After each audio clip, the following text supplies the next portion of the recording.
naman po sa lungsod ng Baguio ang mga nagtumbahang puno at ang pagguho ng lupa, kaya ilang daan pa rin ang nananatiling sarado. Tumaas din ang presyo ng mga gulay. Nakatutok doon live sa Baguio si Ruth Cabal. Ruth, kamusta na dyan?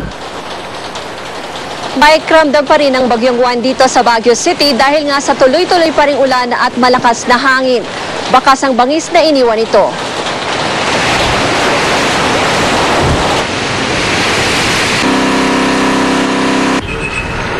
Nasa ng City of Pines ang bangis ng Super Typhoon Juan. May mga punong nagtumbahan. May mga pagguhuri ng lupa. Kanina naman dahil sa tuloy-tuloy na pag-ulang dala raw ng buntot ng Bagyong Juan, lumubog ang City Camp Lagoon. Mababang lugar kasi ito. May ibang bahay inabot na sa bubong ang tubig. 50 pamilya ang inilikas mula sa Barangay Lourdes Subdivision Extension.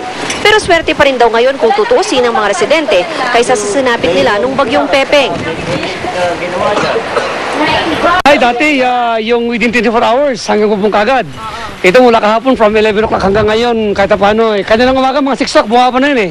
Actually kagabi pa lang mga 6 o'clock nag-evacuate na yung mga ibang tao. Pero yung mga ibang mga lugar na matataas, inakit na yung mga gamit. Ayon sa City Disaster Risk Reduction Management Council, mas naging problema pa nga ngayon ang insidente ng mga nagbagsakang puno sa paligid ng syudad. Pero nagsimula na naman ang DPWH sa clearing operation sa ilang lugar. May mga puno rin daw na nahulog at nasabitan ng wire ng kuryente, kaya hirap pa rin ng Beneco na maibalik ang kuryente. 80% pa rin ng Baguio City ang walang kuryente. Maraming establishmento ang sarado. Light to moderate rain ang naranasan ngayong araw sa buong rehiyon ng Cordillera. Base yan sa monitoring ng Office of Civil Defense CAR. At dahil may mga landslide sa Mountain Province at Benguet, may mga sinanang kalsada kasama sa mga naapektuhan ang tinatawag na Mountain Trail, ang dinadaanan ng mga supplier ng gulay. Nagtaas tuloy ang presyo ng mga gulay sa bagsakan sa La Trinidad. Ang repolyo kahapon 7 to 8 pesos lang kada kilo, ngayon 15 pesos na. Carrots mula 23 to 25 pesos, naging 35 na. Doble ang presyo ng sayote mula 4 to 5 pesos, 8 to 10 pesos na ngayon. Patatas mula 20 pesos, 30 pesos na. Cauliflower tumaas sa 50 pesos mula 40 pesos. Broccoli mula 25 pesos, 30 pesos na. At ang celery na walang bagong delivery mula 12 pesos lang kahapon, 50 pesos na. Wala ngayon ang dumating kasi slide. Pero yung papuntang Manila meron. Kasi wala daw ulan dun eh. So paano yun? Paano bentahan yun yan sa Maynila? Ibibinta na dun ng mataas siguro. Kasi mataas din dito eh. Mike, sabi ng CDRRMC, target daw ng Beneco na maibalik ngayong gabi ang kuryente. Wala namang problema sa communication lines. Base rin sa datos ng CDRRMC, 1 ang patay at 3 ang sugatan dito sa Baguio City dahil sa Bagyong Juan. Mike? Ruth, nakikita namin na ang panahon dyan mahangin at maulan pa rin. Ano, hindi ba tumigil yung ganyang klaseng panahon na ganyan dyan sa Baguio, Ruth? Mula pa nga nang simula nating maramdaman yung Bagyong Juan kahapon ng hapon hanggang ngayon, ganito pa rin yung weather. Minsan pabugso-bugso, minsan humihina yung ulan, minsan lumalakas, ganun din sa hangin, Mike.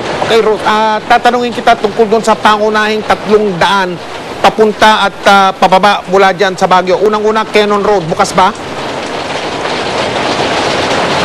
Mike, sarado pa hanggang sa mga oras na ito ang Cannon Road. For safety daw yan kasi nga madalas yung landslides at rock slides dyan. Kaya hindi na muna yan pinapadaanan ng DPWH. Marcos Highway. Bukas ito, Mike, pati ang Nagilian Road. Ang Marcos Highway at Nagilian Road parehong bukas.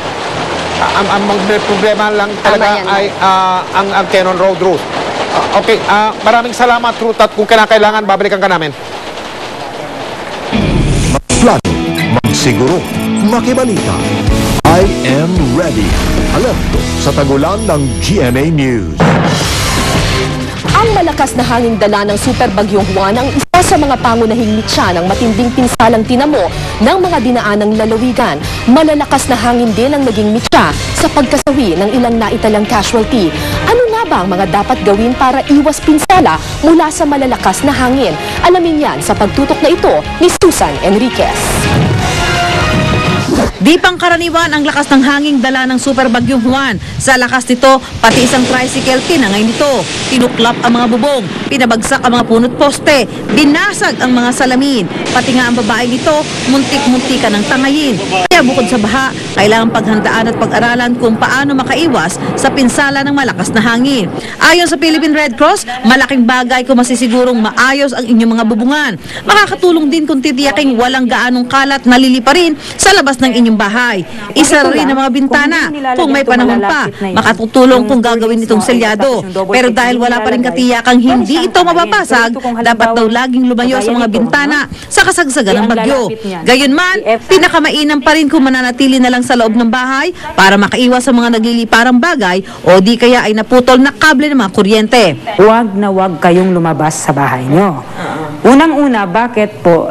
Marami pong mga nagliliparang mga bagay na pwedeng tatama sa inyo. Ingatan din ang kandila o gaserang ginagamit dahil baka pagmulan nito ng sunog kapag natumba dahil sa lakas ng hangin. Huwag na huwag din daw itali ang bahay sa puno sa sandaling niyayanig ito ng malakas na hangin. Huwag po nating itali sa puno. Ibaon natin sa lupa yung mga pegs para po ma-strengthen siya. Kasi ano po ba yung pagkakaiba ng ibaon sa lupa at ibaon sa puno, itali sa puno? Pag itali po natin sa puno, pag nabuwal yung puno, kasabay po rin yung bahay natin na madadala. Kung nasa labas naman ng bahay, umiwas sa mga puno't anumang istrukturang maaaring itumba ng malakas na hangin. Sa pinakitang transitional shelter ng PRC, di aakalaing kakayanin nito ang lakas na hanging dala ni Juan. Yari lamang ang bahay sa light materials. Sa katunayan, mahigit 50,000 piso lang ang gastos ng PRC sa bawat isa nito. Pero hindi natinag ang mga itinayong transitional shelter sa lakas ng hanging 190 kilometers per hour. Ito'y dahil daw sa matibay ang pundasyon, bubong, pati na ang mga beam ng mga transitional shelter. It's not really the semento or what. Importante talaga the construction techniques. Paalala ng Philippine Red Cross sa kahit anong kalamidad, kapag ang tao'y handa, ang mga sakuna ay walang panama. Susan Enriquez, nakatutok, 24 oras.